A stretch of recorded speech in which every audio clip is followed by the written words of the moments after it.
కళ్యాణ్ ఉన్నారు. పవన్ కళ్యాణ్ కు డిప్యూటీ సీఎంతో పాటు మరో 5 కీలక శాఖల బాధ్యతలు పవన్ కళ్యాణ్ కు అప్పగించారు. పవన్ కళ్యాణ్ కు పంచాయతీరాజ్, రూరల్ వాటర్, పర్యావరణం, అటవీ శాఖ, సైన్స్ అండ్ టెక్నాలజీ ఈ శాఖలు పవన్ కళ్యాణ్ దగ్గర ఉన్నాయి. తనకు ఆసక్తి ఉన్న శాఖల వైపే పవన్ కళ్యాణ్ మొగ్గు చూపారు. అడవులు, పర్యావరణం, గ్రామీణ ప్రాంతాలపై పవన్కు ప్రత్యేకమైన ఆసక్తి ఉంటుంది. మొదట పవన్ కళ్యాణ్కు హోంశాఖ ఇస్తారంటూ ప్రచారం జరిగింది. కానీ ఆయనకు డిప్యూటీ సీఎంతో పాటు మరో 5 కీలక శాఖలు పవన్ కళ్యాణ్కు కేటాయించారు. మరింత సమాచారం మా ప్రతినిధి కృష్ణమోహన్తో మాట్లాడదాం. కృష్ణమోహన్, పవన్ కళ్యాణ్కు కేటాయించిన శాఖలను ఏ విధంగా చూడాలి? ఆయన ఇంట్రెస్ట్తోనే ఈ శాఖలు పవన్ కళ్యాణ్కు కేటాయించారా?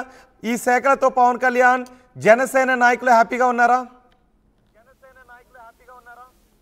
ఎస్ రోహిత్, డెఫినెట్గా. ఎందుకంటే ఏబీ క్యాబినెట్లో పవన్ కళ్యాణ్ డిప్యూటీ సీఎంగా ఉండబోతున్నారు, అంటే నెంబర్ 2గా ఉండబోతున్నారు. పార్టీ మొత్తం కూటమిలో ఈరోజు నెంబర్ 1 చంద్రబాబు అయితే number 2 Pawan Kalyan. So number 2గా పార్టీకి ఎదగడం, తర్వాత కూటమిలో నెంబర్ 2 స్థానానికి చేరుకోవడం అంటే చిన్న విషయం కాదు. సో ఇటువంటి విషయాల్లో ఆయనకి కేటాయించిన శాఖలు కూడా చూసుకుంటే చాలా పంచాయతీరాజ్, గ్రామీణాభివృద్ధి, 2 urban development, rural development and Panchayati Raj 2 కూడా చాలా పెద్ద శాఖలు. చేయాల్సింది ఆ శాఖలో చేయాల్సి ఉంటే కొన్ని రోజులు పట్టినా కూడా సరిపోవు అనేది చాలామంది మంత్రులు, గతంలో పనిచేసిన మంత్రులు చెప్తూ వస్తారు. చాలా పెద్ద శాఖ దీనికి సంబంధించి. దాంట్లో కేటాయింపులు అయితే ఆయనకి పంచాయతీరాజ్, రూరల్ వాటర్, పర్యావరణం, అలాగే అటవీ శాఖ, సైన్స్ అండ్ టెక్నాలజీ ఇవన్నీ కూడా ఆయనకి ఆసక్తి ఉన్న వైపు, అంటే ఆయనకి ఇష్టమైన శాఖలను మాత్రమే ఆయన తెచ్చుకున్న పరిస్థితి అయితే ఉంది. డెఫినెట్గా హీ వాజ్ వెరీ హ్యాపీ.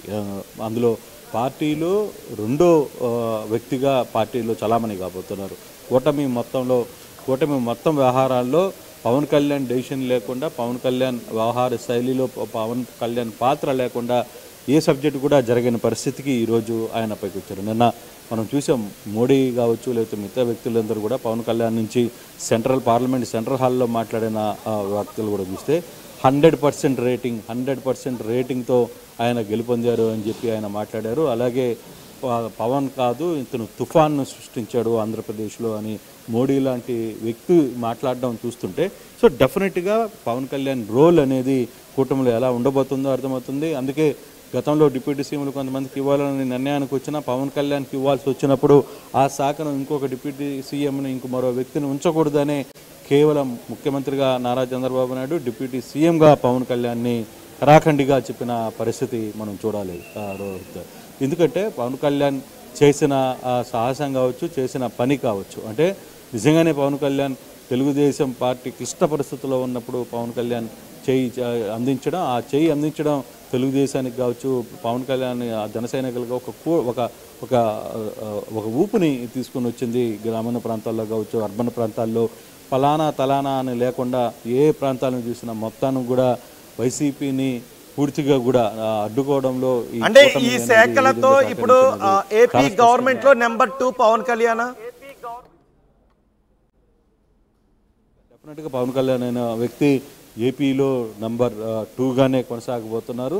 చాలా కీలక నిర్ణయాలు కూడా ఇప్పుడు కూడా చంద్రబాబు చాలా ఆచిచూచి అడుగులు వేస్తున్న పరిస్థితిని మనం చూస్తున్నాం. చాలా స్పష్టంగా ఆయన ఎక్కడ కూడా గ్యాప్ రానికుండా పవన్ కళ్యాణ్కి ఇస్తున్నా, లేదు జనసేన నేతలకు ఇస్తున్న ప్రాధాన్యతను చూసుకుంటే ఎక్కడ కమ్యూనికేషన్ గ్యాప్ రానికుండా పూర్తిగా కూడా ఆయనే దగ్గరుండి పవన్ కళ్యాణ్ని నడిపిస్తున్న పరిస్థితి మనం చూస్తున్నా. అంటే సో సాధారణంగా తన శైలికి విభిన్నంగా ఈరోజు పవన్ కళ్యాణ్ని దగ్గర తీసుకుంటున్న పరిస్థితిని మనం చూసాం. సో డెఫినెట్గా పవన్ కళ్యాణ్ అంటే నిజానికి పవన్ కళ్యాణ్ దగ్గర ఇప్పుడు పంచాయతీరాజ్ శాఖ ఉంది.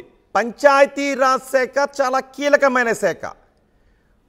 పంచాయతీ గ్రామాలే పట్టుకొమ్మల అభివృద్ధిలో అని చెప్తూ ఉంటాం. గ్రామాలు ఎక్కడైతే అభివృద్ధి చెందితే దేశం అభివృద్ధి చెందుతుందని. సో గత ప్రభుత్వ హయాంలో పంచాయతీలకు ఇచ్చే నిధులు ₹1 కూడా ఖర్చు పెట్టలేదు అంటూ అపవాదు కూడా ఉంది. నిధులను క్రెడిట్ చేసి వెంటనే డెబిట్ చేసేవారు, వేరే వాటికి మళ్లించేవారు అని. ఇప్పుడు ఆ శాఖ పవన్ కళ్యాణ్ దగ్గర ఉంది. గత ప్రభుత్వ హయాంలో ప్రెసిడెంట్లు కూడా చాలా నిరుత్సాహంగా ఉండేవారు. నిధులు రావట్లేదు, గ్రామాల్లో పంచాయతీ పరిధిలో ఏమి అభివృద్ధి చేయలేకపోతున్నామని. ఇప్పుడు ఆ శాఖ పవన్ కళ్యాణ్కున్న నేపథ్యంలో ఆయన ఎంత సమర్థవంతంగా ఈ శాఖను పనితీరును మెరుగుపరుస్తారనుకోవడానికి అవకాశం ఉంటుంది. దీని మీద ఒక పంచాయతీరాజ్ అండ్ రూరల్ డెవలప్మెంట్ ఈ 2 కూడా చాలా పెద్ద శాఖలు. అటవీ శాఖలు తర్వాత మిగతా ఈ పక్కన పెడితే ఈ 2 శాఖల మీద మాత్రం ఆయన ప్రత్యేకమైన దృష్టి పెడతారు అనేది చాలా, ఎందుకంటే గత ప్రభుత్వంలో అక్కడ నిధులు లేదు, తర్వాత అక్కడ ఉన్న పంచాయతీ ప్రెసిడెంట్లకు కావచ్చు, పంచాయతీ వార్డు మెంబర్లకు కావచ్చు ఎటువంటి నిధులు లేవని చెప్పి రోడ్ల మీదకి వచ్చి వాళ్ళందరూ కూడా ధర్నాలు చేసిన పరిస్థితి కూడా చూసాం. వాళ్ళ శాఖలో ఒక్క నిధులు కూడా, కానీ ఇప్పుడు ఆ నిధుల్ని అక్కడ మోహరించాలి, తర్వాత పంచాయతీలు పల్లెల్ని అభివృద్ధి చేసే దిశగా ఆయన ప్రయత్నించాలి. మామూలుగా పవన్ కళ్యాణ్ చాలాసార్లు చెప్తూ ఉంటారు, నాకు పట్టణాల కంటే కూడా పల్లెల ప్రధానికం తర్వాత ఆ వాతావరణం బాగా నచ్చుతుంది అని. ఆయన మైండ్ సెట్కి కూడా అది యాప్ట్గా సరిపోతుంది. సో డెఫినెట్గా అతను వర్కౌట్ చేయాల్సిందే ఖచ్చితంగా. పవన్ కళ్యాణ్ ఈ శాఖల్లో తనదైన శైలిని చూపించాలి, తనదైన ముద్రని అక్కడ వేయాల్సిన పరిస్థితి ఉంది. డెఫినెట్గా పంచాయతీరాజ్ తర్వాత వీటన్నిటిలో కూడా కీలకమైన అధికారులని అక్కడ ఉంచుతారు. ఆ అధికారుల సలహాలు తర్వాత ఈయనిచ్చే సలహాలతో ఖచ్చితంగా పంచాయతీరాజ్ని బలోపేతం చేయడానికి, పంచాయతీ వ్యవస్థను బలోపేతం చేయడానికి ఖచ్చితంగా ప్రయత్నం అయితే చేయాలి. అయితే పవన్ కళ్యాణ్ ఏ విధంగా దృష్టి పెడతారు, పవన్ కళ్యాణ్ ఎలా పనిచేస్తారో అనేది రాబోయే కాలమే చెప్తుంది. తప్పితే మనం ఇప్పుడే శాఖలు ఇచ్చారు, ఆయన ఏం చేస్తాడో అది చేస్తాడా ఇది చేస్తాడా అంటే మనం చెప్పలేము. కానీ అలాంటి కీలకమైన శాఖను పవన్ కళ్యాణ్కు కేటాయించట్లో, ఎందుకంటే తర్వాత పంచాయతీ ఎలక్షన్స్ వస్తాయి. సో ఇలాంటి సమయంలో కీలకమైన శాఖ పవన్ కళ్యాణ్ దగ్గర ఉండడం ఏ విధంగా చూడాలి? డెఫినెట్గా Panchayati Raj and urban development, rural development అనేది చిన్నమైన విషయం కాదు. రాబోయే రోజుల్లో ఇంకొక సంవత్సరానికి పంచాయతీ ఎన్నికలు జరగబోతాయి. తర్వాత పంచాయతీలన్నింటినీ పార్టీ వైపుకు తిప్పుకోవాల్సిన పరిస్థితి ఉంటుంది. సో ఆ పార్టీల్లో అక్కడ పంచాయతీ వ్యవస్థను గాడిన పెట్టాల్సిన పరిస్థితి ఉంది. ఇప్పుడే ఆ వ్యవస్థ పూర్తిగా కూడా గాడి తెప్పి ఉంది. వాటిని సరైన గాడిలో తీసుకురావాల్సిన పరిస్థితి చూడాలి. డెఫినెట్గా దీని మీద అయితే పవన్ కళ్యాణ్ కొంత కసరత్తు చేయాల్సిన పరిస్థితి కూడా ఉంటుంది. ఇప్పుడే వచ్చి ఏం జరుగుతుందో, అక్కడ నిధులు లేవు, ఏమీ లేవు, గ్రౌండ్ మొత్తం ఖాళీగా ఉంది.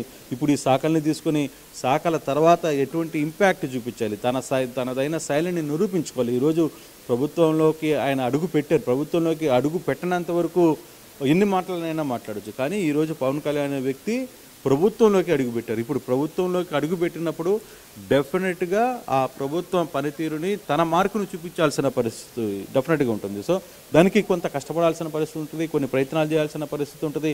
తన మార్కుని ఎక్కడ తగ్గించుకోకుండా ఆ వ్యవస్థ మీద దృష్టి పెట్టాల్సిన పరిస్థితి డెఫినెట్గా ఉంటుంది. ఆ దిశగా కూడా పవన్ కళ్యాణ్ కష్టపడతారు. ఎందుకంటే ఆయన ఖచ్చితంగా ఈ శాఖలు నాకు కావాలని చెప్పి తీసుకున్నారనేది ఒక సమాచారం. సో డెఫినెట్గా ఆయన ఇష్టపడి ఈ శాఖలను తీసుకున్నారు కాబట్టి దాని మీద ఒక విజన్ ఉంటుంది, దాని మీద కొంత అవగాహన పెంచుకునే ప్రయత్నాలు చేస్తారు.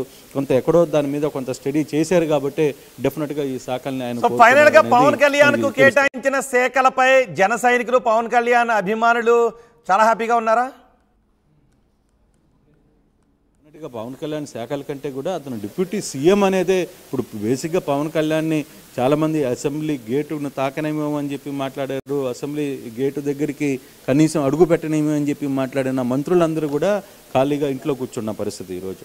కానీ పవన్ కళ్యాణ్ తను గెలవడమే కాకుండా తనతో ఉన్న 21 మంది ఎమ్మెల్యేను గెలిపించుకొని అసెంబ్లీలో పెడుతూ ఈ ఆంధ్రప్రదేశ్ రాష్ట్రంలో కూటమి గెలవడంలో కూడా కీలక పాత్ర పోషించిన వ్యక్తి కాబట్టి డెఫినెట్గా జనసేన సైనికులు ఖచ్చితంగా ఆనందంతో ఉన్నారు. వాళ్ళ సంబరాలకి వాళ్ళ ఆనందాలకి అంతే లేదు. రోహిత్ రైట్. కృష్ణమోహన్, ఏపీ క్యాబినెట్లో నెంబర్ 2గా ఇప్పుడు పవన్ కళ్యాణ్ ఉన్నారు.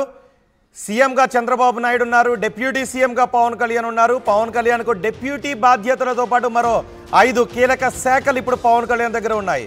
పవన్కు పంచాయతీరాజ్, రూరల్ వాటర్, పర్యావరణం, అటవీ శాఖ, సైన్స్ అండ్ టెక్నాలజీ శాఖలు ఉన్నాయి. తనకు ఆసక్తి ఉన్న శాఖల వైపే పవన్ కళ్యాణ్ మొగ్గు చూపారు. అడవులు, పర్యావరణం, గ్రామీణ ప్రాంతాలపై పవన్కు ప్రత్యేక ఆసక్తి ఉంది. మొదట పవన్కు హోంశాఖ ఇస్తారంటూ ప్రచారం